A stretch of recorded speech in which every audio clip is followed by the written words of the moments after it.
오늘 함께 봉독하실 하나님 말씀 사도행전 2장 1절로 4절까지 말씀을 교독하겠습니다. 오순절 날이 이미 이르매 저희가 다 같이 한 곳에 모였더니 호련히 하늘로부터 급하고 강한 바람 같은 소리가 있어 저희 앉은 온 집에 가득하며 불의 혀같이 갈라지는 것이 저에게 보여 각 사람 위에 임하여 있더니 저희가 다 성령의 충만함을 받고 성령의 말하게 하심을 따라 다른 방언으로 말하기를 시작하니라.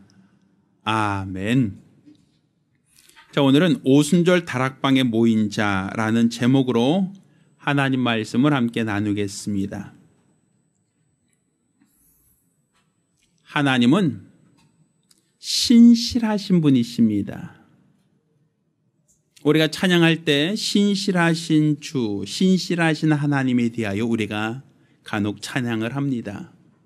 이 신실하다라고 하는 것은 속이는 것이나 사악함이 없는 진실하시다라는 의미를 갖고 있습니다.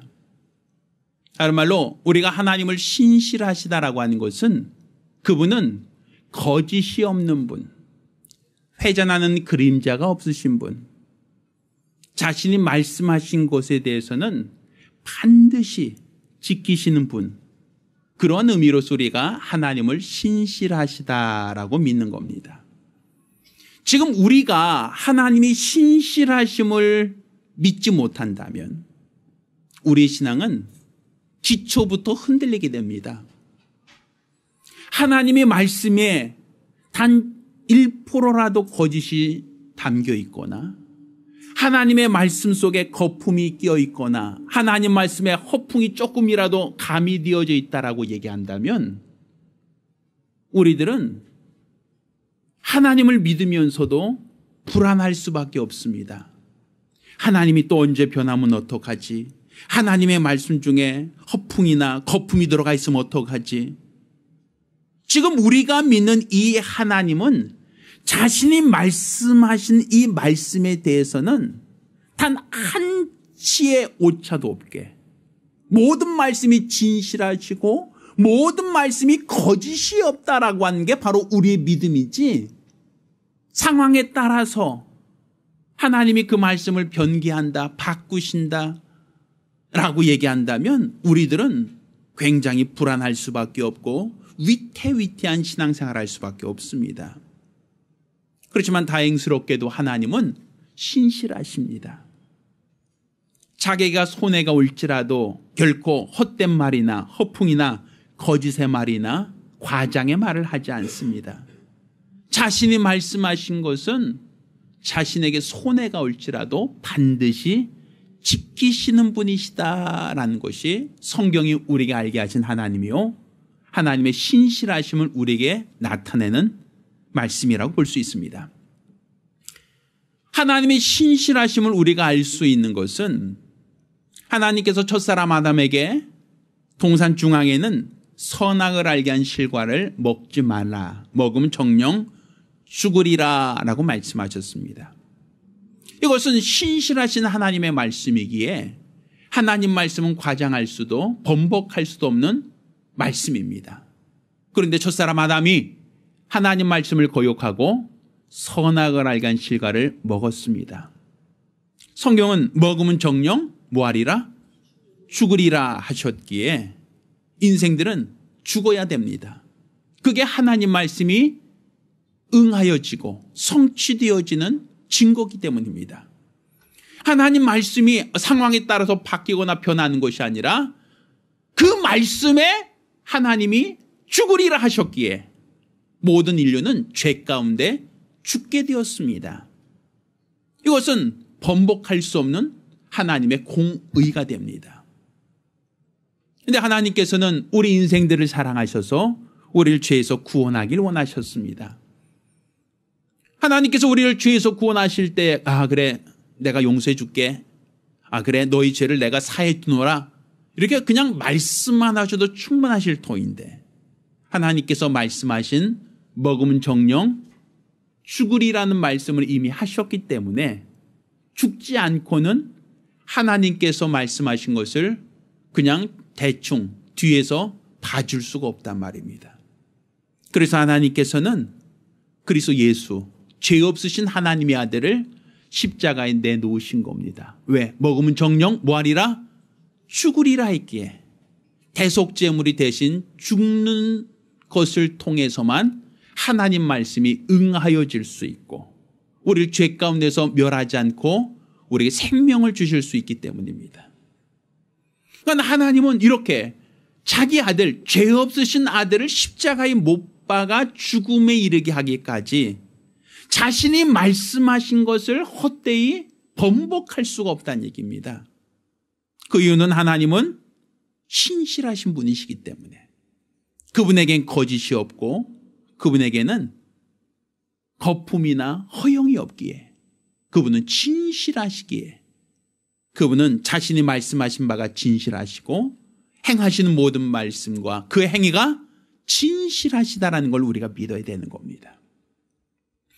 이렇게 하나님이 신실하신 분이시기 때문에 하나님께서는 이 세상 모든 사람들, 모든 인류를 바라보실 때 그중에 하나님 마음에 합한 사람, 곧 신실한 사람을 찾으시는 분이십니다. 우리도 그렇죠. 내가 신실한데 상대방이 거짓을 행하고 내가 신실한데 상대방이 계속 나를 속이려고 한다면 우린 그 사람과 상관하고 싶겠습니까? 그렇지 않죠. 내가 정직하게 대하는 것처럼 상대방도 나에게 정직하기를 원하죠. 내가 신실한 것처럼 상대방도 나에게 신실하기를 원하지. 내가 신실하니까 너는 거짓돼도 괜찮아. 난 신실하니까 너는 대충 해도 괜찮아 라고 할 사람은 없단 말입니다. 그러니까 하나님이 신실하신 것처럼 하나님께서는 이 세상 모든 인생들을 두루두루 감찰하사 그중에 하나님 마음에 합한 자를 찾으신다라고 되어 있어요.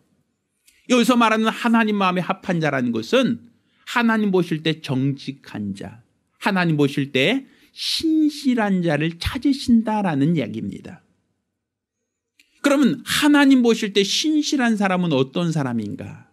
마치 어린아이 같이 순전한 믿음을 갖고 있는 사람을 말하는 겁니다. 하나님의 모든 말씀에 대하여 의심하거나 하나님의 모든 말씀에 대하여 그 말씀을 부정하지 아니하고 끝까지 어린아이처럼 그 말씀을 신뢰할 수 있는 사람. 하나님이 그와 같은 자를 신실한 사람으로 보고 있고 이 세상 모든 사람들 가운데 그와 같은 자를 찾고 있습니다. 성경은 이와 같은 하나님의 열심을 값진 진주를 찾는 장사치로 비유를 하고 있습니다. 어떤 장사치가 값진 진주를 찾고 찾다가 그 진주를 찾았을 때 자기 전 재산을 내어놓고서라도 그 값진 진주를 찾느니라 라고 말씀하죠. 그러니까 하나님은 하나님 마음에 합한 사람을 찾고 찾다가 그와 같은 사람을 만났을 때 하나님은 그 사람을 얻기 위해서 모든 것을 내어놓을 만큼 하나님은 신실한 자를 찾기를 원하시고 신실한 자를 찾았을 때 하나님의 기쁨이 충만하다. 하나님 모든 것을 내어놓고서라도 그 사람을 사용하신다라는 얘기입니다. 반면에 하나님께서 신실하지 않은 자를 뭐라 하셨는가 하면 이 바리새인과 서기관을 향하여 예수께서는 외식하는 바리새인과 서기관들아라고 말씀하죠. 저희를 독사의 자식들아 회칠한 무덤아 하면서 그들을 책망하셨습니다. 자, 외식하는 자를 책망하신 그 이유가 뭡니까? 그들은 사람들로부터 존경을 받고 있던 자들이고 사람들로부터 지도자로서 덕망 있던 사람들인데 왜 예수님은 그들을 책망하셨습니까? 그들에게 외식이 있을 뿐 신실함이 없었기 때문입니다. 겉과 속이 다르다라는 것이었어요. 사람들 앞에는 경건해 보이고 사람들 앞에는 진실해 보이고 사람들 앞에는 경문을 차고 사람들 앞에는 금식을 하며 사람에게 보이는 데서는 신실한 모습을 보이고자 했지만 정작 그들의 속에는 악이 가득하고 하나님 보실 때는 가증했다라고 얘기합니다. 그래서 회칠한 무덤처럼 겉은 회를 칠하여 환하게 하얗게 반짝거리지만 그 안에는 송장이 있듯 겉과 속이 다른 것. 이것을 하나님은 외식이라 말씀하셨고 신실하신 하나님께서는 그들을 책망하시고 그들을 배겨가셨던 겁니다. 그러니까 지금 우리 하나님께서 신실한 자를 찾는다라고 하는 것은 마치 하나님께서 아브라함을 부르실 때에 그 아브라함을 하나님께서 전 내 친구다라고 하시며 그를 기뻐하셨습니다. 그 이유가 뭡니까? 아브라함은 하나님 말씀을 받았을 때 그 말씀을 어린아이처럼 순전히 믿고 따랐기 때문에 하나님은 그 사람을 신실한 믿음의 사람으로 보신 겁니다. 하나님이 첫사람 아브라함을 이끌어 본토 친척 아비 집을 떠나 내가 너에게 지시한 땅으로 가라 하실 때 그에게 약속하신 것은 하늘의 별처럼 바다의 모래처럼 많은 자손을 주겠다는 약속을 주셨습니다. 그러나 아브라함은 하나님 곧 신실하신 하나님으로부터 복을 주겠다는 약속을 가지고 본토 친척 아비 집을 떠나 하나님이 지시한 땅으로 떠났습니다. 그러면 그가 하나님이 약속한 땅 곧 가나안 땅에 도착했을 때 아내가 임신하고 아내가 아이를 출산한 것이 아닙니다. 그 땅에 이르렀을 때도 그 아내 사라는 임신을 못했습니다. 그 땅에 머물다 애굽에 갔다 왔을 때도 그 사라가 임신을 한 건 아닙니다. 그 아내 사라가 임신한 것은 아브라함이 나이 100세가 되었을 때, 그 아내 사라가 나이 90세가 되었을 때 비로소 임신했다라고 성경은 기록하고 있죠. 그런데 그 남자 나이 100세와 여자 나이 90세라는 것은 생물학적으로 더 이상 가임할 수 없는 나이, 불가능한 나이, 더 이상 출산이 불가능한 나이가 되었을 때라고 기록하고 있습니다. 그러면 아브라함 입장에서는 하나님께서 자신에게 하늘의 별처럼 바다의 모래처럼 많은 자손을 주겠다는 약속을 주셨는데, 그런데 자식 하나 낳지 못했다. 자식 하나 가나안 땅으로 갔는데도 불구하고 임신하지 못하고 출산을 못했다라고 하면 그 마음이 어떻겠습니까? 하나님이 거짓말하신 거 아니야? 하나님이 뻥치신 거 아니야? 왜 하나님은 왜 약속을 지키지 않지?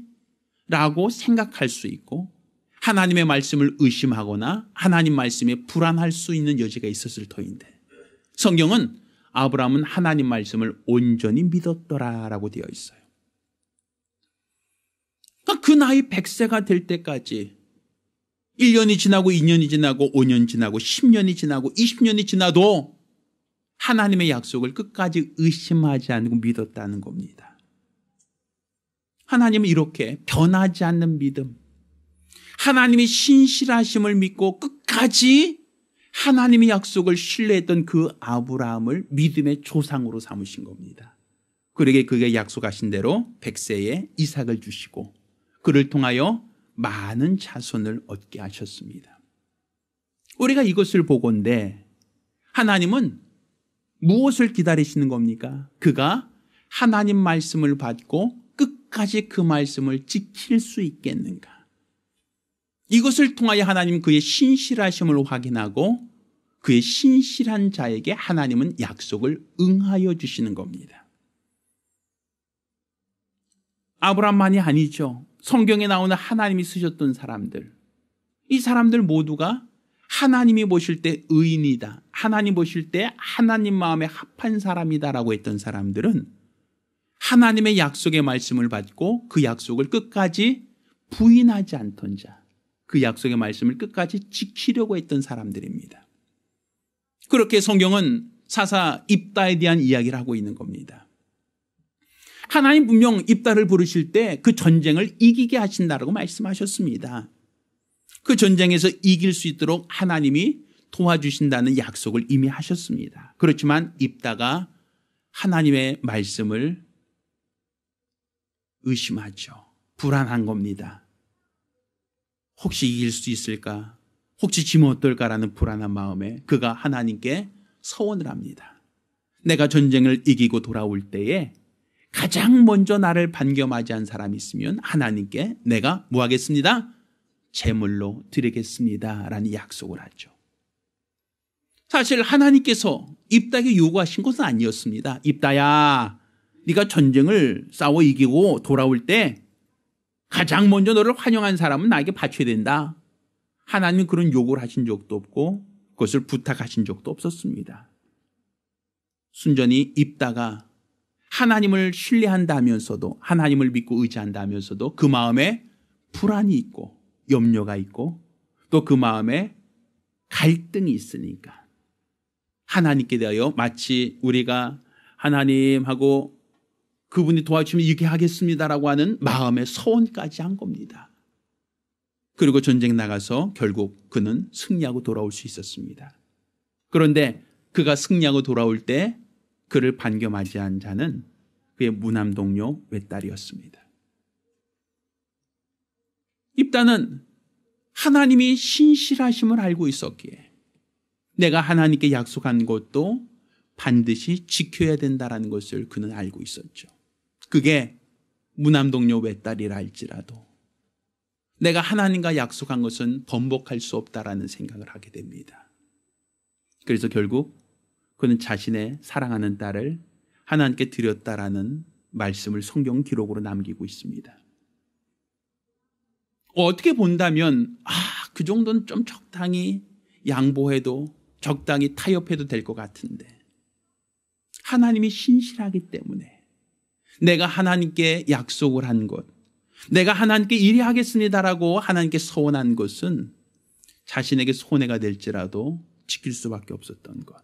이것은 하나님이 거짓말하지 않는 것처럼 우리 인생들도 거짓말하지 않는 신앙, 외식되지 않는 신앙, 거짓되지 않은 진실한 신앙을 하나님이 요구하시기 때문입니다.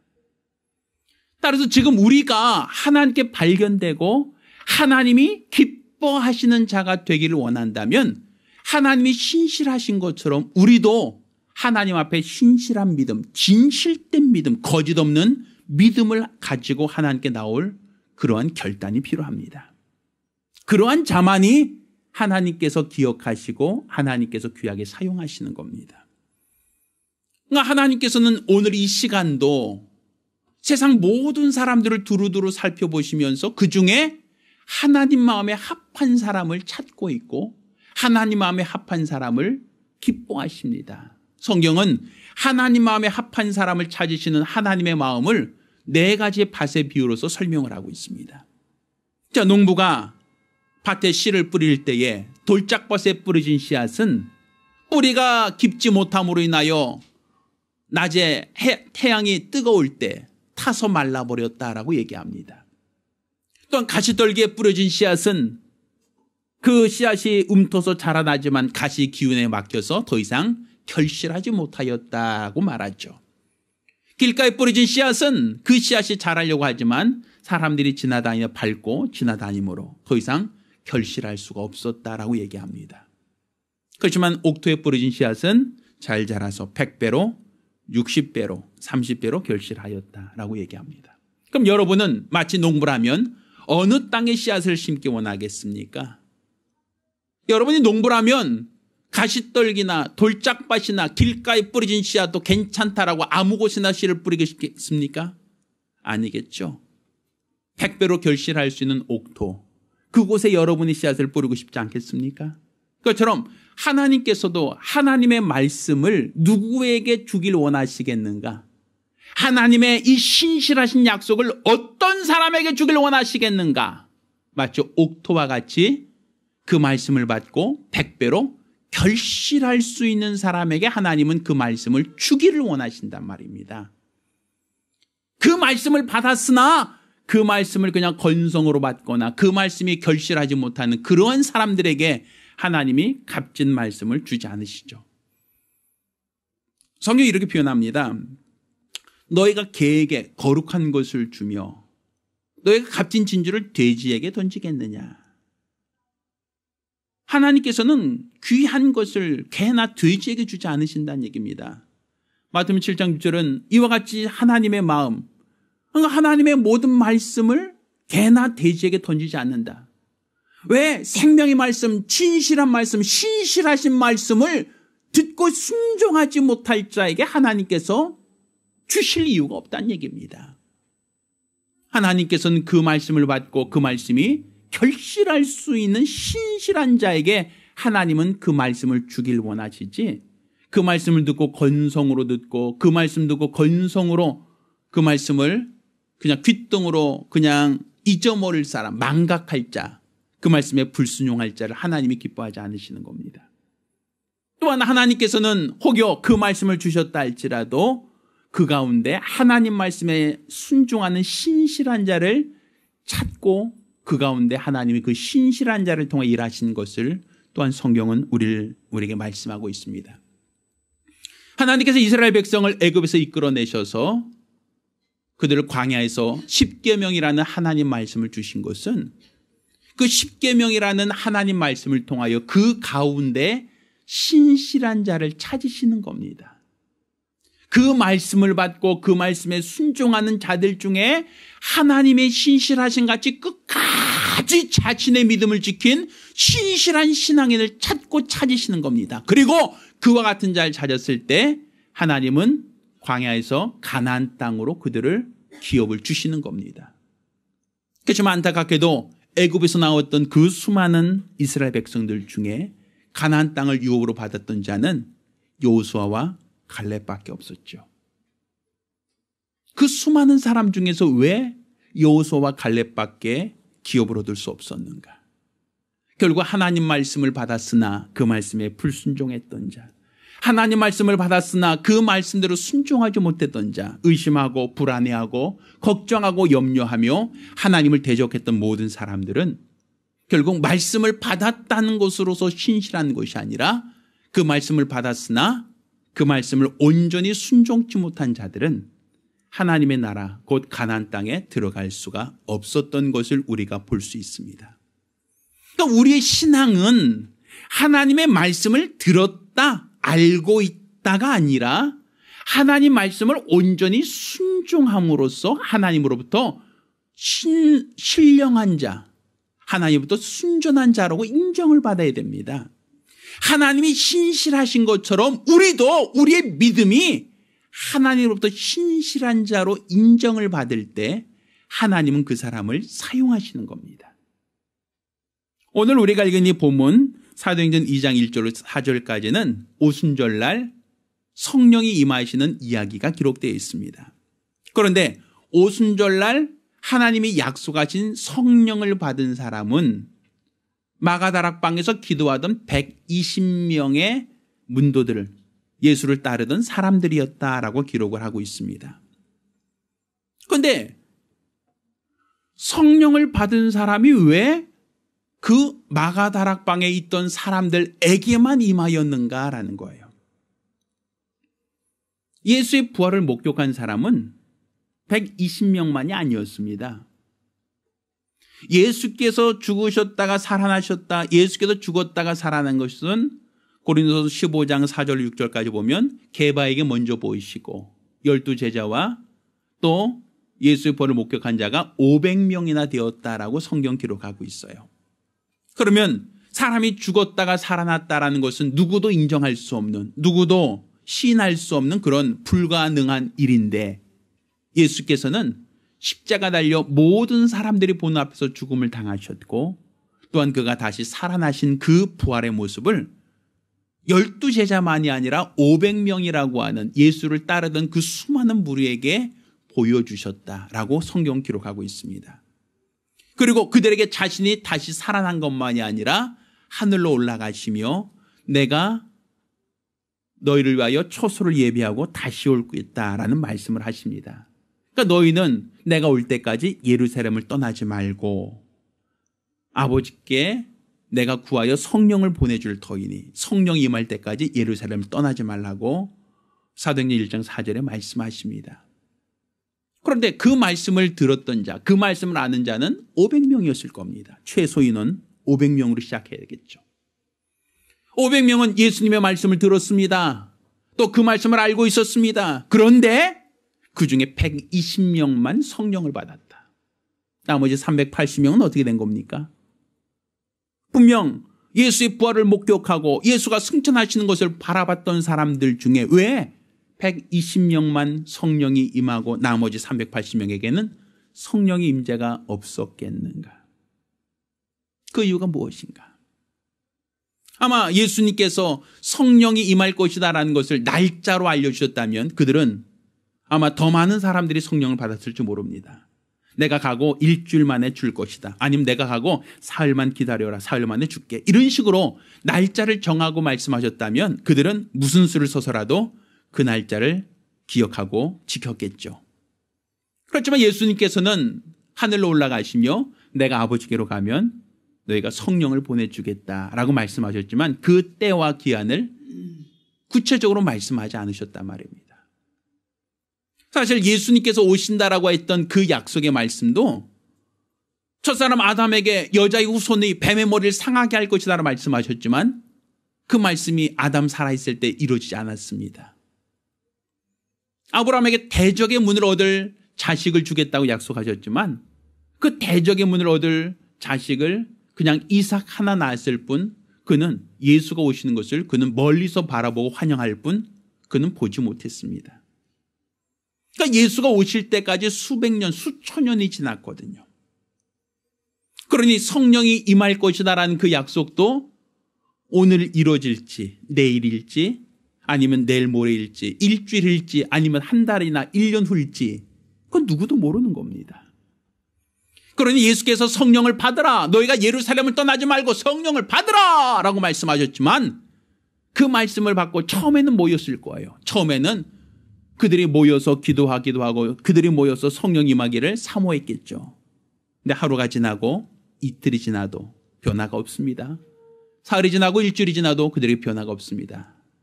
한 사람 한 사람씩 그 모임에서 떨어져 나가기 시작합니다.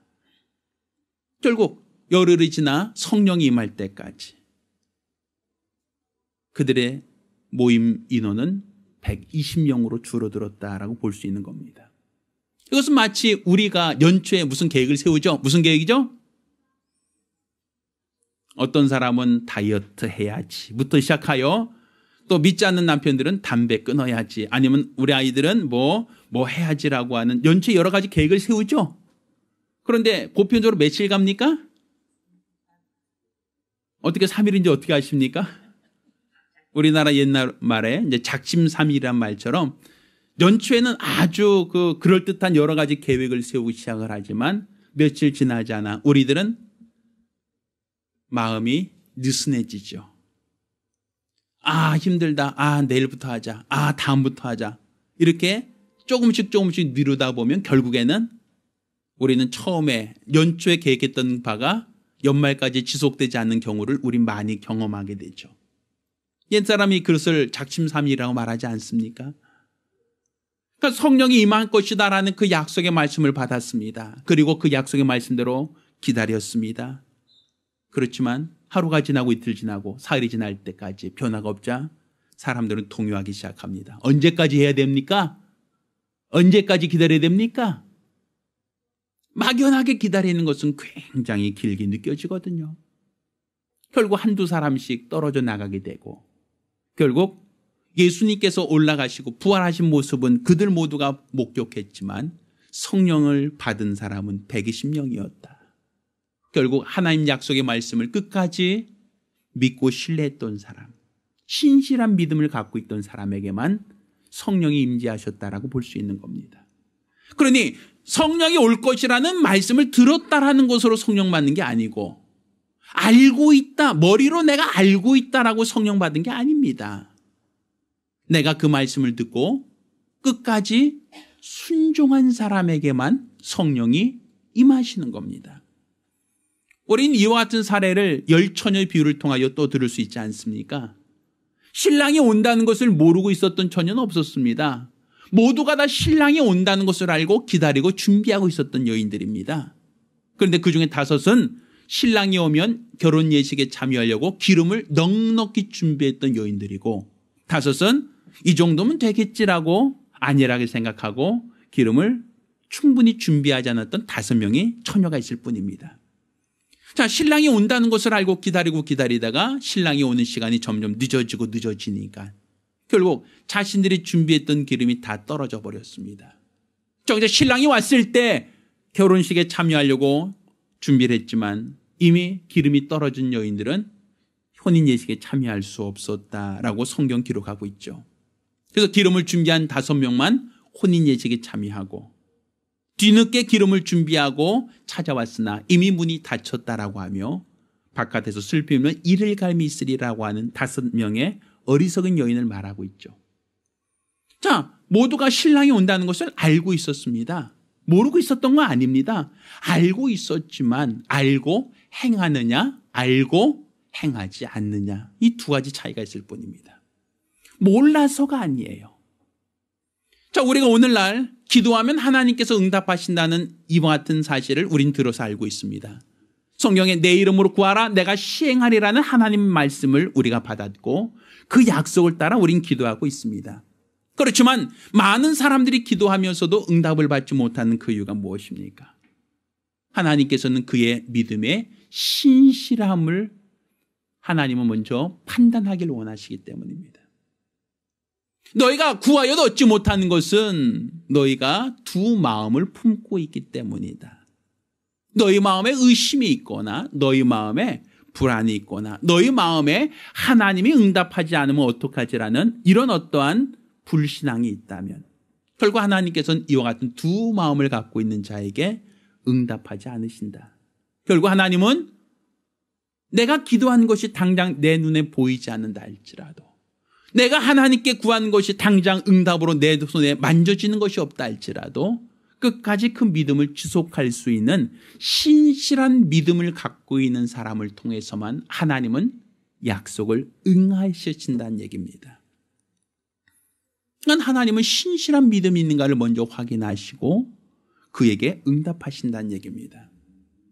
우리는 이 땅에 영원히 살 거라는 그러한 막연한 기대가 없습니다. 우리가 사는 이 땅은 70이요 강건하면 80이라는 육체 수명이 분명 정해져 있습니다. 그리고 이렇게 한평생 살다가 죽으면 끝나는 인생 이렇게 생각하지만 성경은 우리에게 이와 같이 말씀합니다. 한 번 죽는 것은 사람에게 정한 것이지만 그 후에 심판이 있다라고 말씀하시죠. 또 내가 너희를 위하여 처소를 예비하노니 내가 다시 와서 너희를 데려갈 것이다 라고 하는 약속의 말씀을 주셨습니다. 우리 믿는 사람들 모두가 육체의 죽음 이후에 부활이 있다는 것을 알고 있고 예수님 부활하신 것처럼 우리도 부활하여 신령한 몸으로 하나님 나라에 들어갈 것에 대한 소망과 사모함이 있습니다. 모두가 다 그와 같은 것을 알고 있고 우리 모두가 다 그와 같은 믿음을 가지고 있습니다. 자, 그런데 우리가 그 믿음을 얼마나 지속적으로 지키고 있느냐라는 거예요. 우리가 그 믿음을 얼만큼 신실하게 그 믿음을 지속하고 있느냐라는 거예요. 주님 오신다라고 했지만 지금 예수님이 그 말씀하시고 떠나가신 이후로 2000년이 지나도록 아직 응하여지지 않았습니다. 아직까지 그 말씀이 이루어지지 않았다는 얘기입니다. 초대교회에서는 마라나타 아멘 주 예수여 어서 오시옵소서라고 하며 지금이라도 당장이라도 주님이 오실 거라고 사모하고 기다리고 있었지만 그들이 살아있을 때 주님은 오시지 않으셨습니다. 그리고 그 이후로도 수백 년 혹은 수천 년이 지났습니다. 많은 사람들은 주님이 오신다는 그 약속의 말씀을 하신 이후에 오랜 시간이 지났음에도 불구하고 아직까지 응하여지지 않고 있다 보니 하나님 말씀에 이제 의심하기 시작합니다. 에이, 그 말씀 허풍 아니야? 거품 아니야? 이루어지지 않고 있잖아. 벌써 수십 년, 수천 년 지났는데 아직까지 응하지지 않고 있잖아. 사람들이 주님이 다시 오신다는 그 말씀은 받았고 알고 있지만 그렇지만 그 말씀에 대하여 많은 사람들이 긴장하지 않습니다. 그렇지만 우리가 분명히 알 것은 하나님은 지금도 그 말씀을 받고 있는 사람들 중에서 신실한 믿음을 갖고 있는 자를 찾고 있다는 겁니다. 마치 알곡과 쭉정이를 구분하여 추수 때에 알곡은 모아 곡간에 들이고 쭉정이는 불에 태워 사르는 것처럼 하나님은 추수 때가 될 때까지 오래 참고 기다리며 알곡을 준비하고 있다는 사실입니다. 우리가 우리 하나님 앞에 알곡 성도가 된다는 것은 하나님 앞에 신실한 믿음의 사람으로 발견되어지는 걸 말합니다. 쭉정이처럼 모양은 갖고 있지만 그 안에 내용물이 쭉 빠져버려서 그냥 겉껍질만 남아있는 사람. 그 사람들은 결코 추수 때에 알곡 성도로 하나님 나라에 들어갈 수가 없습니다. 슬픔이며 바깥에서 후회할 수밖에 없다라고 성경은 우리에게 말하고 있죠. 과연 나는 신실한 믿음을 갖고 있는 알곡 성도인가? 하나님 모실 때에 너는 알곡 성도라고 인정받을 만큼 하나님의 약속의 말씀을 끝까지 의심하지 않고 그 말씀을 나는 붙들고 있는가라는 거예요. 제가 지난주 베트남 선교를 다녀왔습니다. 그리고 거기서 선교지에서 활동하는 이제 선교사들의 이야기를 들었죠. 베트남에서 유일하게 인정되는 교회, 베트남은 이제 사회주의 국가, 이제 공산주의 국가이기 때문에 유물론적 사고를 가지고 종교를 아편처럼 종교를 배척하는 그러한 사상을 아직 가지고 있습니다. 자본주의 체제를 받아들이기 위해서 그들이 개방 정책을 취하고는 있지만, 시장 경제를 취하고 있지만, 그들은 일당, 공산당이 지배하고 있는 정치를 그냥 그대로 가지고 있는 나라입니다. 그래서 그 나라에서는 원래 교회, 그 나라에서는 원래가 목사, 신앙에 대해서는 사실 유물론적 사고로 본다면 인정할 수가 없고 다 배척하는 겁니다. 그래서 남북전쟁, 월맹과 사이공이 전쟁했을 때 북쪽 공산당이 이겼죠. 또 이겼을 때 그 당시 교회들은 다 국가로부터 압수를 당하고 그때 신앙생활하는 목사님들, 신앙인들은 다 감옥에 갇혔습니다. 이렇게 그들은 신앙을 갖고 있다는 이유로 다 감옥에 갇혔고 그들은 교회가 다 몰수되었죠. 그 옆에 있는 캄보디아는 카메라 루즈라고 하는 사람에 의해서 인구의 4분의 1 정도가 학살당했습니다. 그러니 바로 그 옆에 있던 베트남은 얼마나 위기의식이 있었겠습니까? 우리도 혹여 죽는 것 아니야 라고 하는 불안감과 염려가 있었겠죠. 또 자기들이 예수를 믿는 이유로 감옥에 갇혀서 그들이 감옥에서 이와 같은 어떠한 옥고를 치르며 자신의 미래가 불확실한, 불투명한, 암담한 현실 속에서 그들은 굉장히 불안했을 겁니다. 그런데 이렇게 공산체제로 10년 이상을 통치를 하다 보니까 이 호치민이라고 하는 지도자가 봤을 때 베트남이 경제가 점점 낙후되고 베트남에서도 굶어 죽는 사람이 생기더라 이거죠. 그 나라는 농사가 아주 잘 돼서 2모작, 3모작이 가능한 나라인데도 불구하고 굶어 죽는 사람이 나오더라. 그러니까 호치민이라는 이 지도자가 야, 사회주의로는 우리 인민들을 행복하게 할 수 없다라는 생각 갖고 시장 경제를 받아들이겠다고 그냥 선포해버렸어요. 자, 우리도 이제 공산당이라고 하는 당을 버리진 않지만 시장 경제를 허용해 주겠다라는 허용 정책을 펴니다. 그걸 모이모이 정책인가 뭐 그렇게 얘기하더라고요. 그런데 미국이나 서방에서는 야, 종교를 탄압하는 나라는 우리와 거래하지 않다, 무역하지 않겠다라고 그냥 선을 그어버렸어요. 그러니까 호치민이 외국과 무역을 해야만 자기들이 시장 경제를 활성화시킬 수 있고 투자를 받을 수 있으니까 그러면 우리가 종교 탄압하지 않겠다라는 그것을 보여주려고 어떻게 했냐 하면 그동안 감옥에 갇혀있던 목사를 풀어준 거예요. 10년간 옥고를 치르던 목사를 풀어주고 교회 중에서도 100km에 하나씩만 교회 건물을 되돌려줬어요. 그래서 교회가 100km에 하나씩 있어요. 100km. 100km 하면 얼마큼 거리인지 아세요? 여기서 거의 한 수원 정도? 대략 그 정도 거리에 교회 하나씩만 허용된 거예요. 우리 여기 교회 하나 있으면 두 번째 교회는 어디? 수원. 아유, 뭐 성도들 그 나라에서 갈만 하겠어요? 그래도 일단은 대외적으로는 우린 종교 탄압하지 않는다라는 걸 보여주려고. 그래서 교회가 허용되고 있고 인정되고 있어요. 근데 거기서 목회하는 목사들은 어떤 분들이에요? 전부 다 내 신앙을 지키기 위해서 끝까지 감옥살이 10년 가까이 옥고를 치른 사람들이 지금 목회를 하고 있어요. 그런데 그들의 자부심 어떻겠어요? 우리 끝까지 뭐 했다? 내 믿음이 타협하지 않았다. 난 끝까지 타협하지 않았다. 내가 옥고를 치르고 내가 여기서 죽을 수 있는 그런 위기험 속에서 난 끝까지 내 믿음을 지켰다라는 그런 분들이 목회를 하고 있어요. 그러니 그들의 신앙은 얼마나 순수하고 얼마나 열정적이겠습니까? 타협하지 않았던 신앙. 주님의 약속을 믿고 어떠한 고난과 어떠한 핍박과 박해 중에도 끝까지 내 믿음을 지켰던 사람들. 이것은 초대교회 이야기만이 아닙니다. 오늘날 우리들에게도 주님은 요구하시는 겁니다. 너도 신실한 믿음 갖고 있니? 너 혹시 세상 속에서 어떤 고난이 오고 핍박이 왔다고 너도 난 주를 모릅니다라고 부인하고 난 주님과 무관합니다라고 발뺌하지 않고 끝까지 내 이름을 믿을 수 있니? 라고 주님은 나에게 물어보신다면 여러분이 갖고 있는 믿음이 신실하다라고 하는 것을 하나님 앞에 볼 수 있겠는가? 하나님 이렇게 신실한 자들에게 성령을 부어주셨던 것처럼 오늘날도 하나님은 신실한 자를 찾고 있다는 걸 믿으시길 바랍니다. 따라서 우리 하나님 앞에 신실한 신앙인으로 하나님 앞에 발견되어지기를, 이로써 첫째 벌에 참여할 수 있는 거룩한 성도가 되어지기를 예수 이름으로 부탁드립니다. 기도합니다. 우리가 기도하실 때 주여 나로 세상이 어떠하든 핍박이 오고 고난이 오고 환난이 오고 역경이 온다 할지라도 내 믿음 끝까지 지켜 하나님이 신실하심처럼 나도 신실한 믿음 갖기도 원합니다. 의심하지 않고 불안해하지 않고 철저히 믿는 여호수아와 갈렙 같은 믿음 갖기 원하오니 도와달라고 간절히 사모하며 한 목소리로 기도합니다. 할렐루야.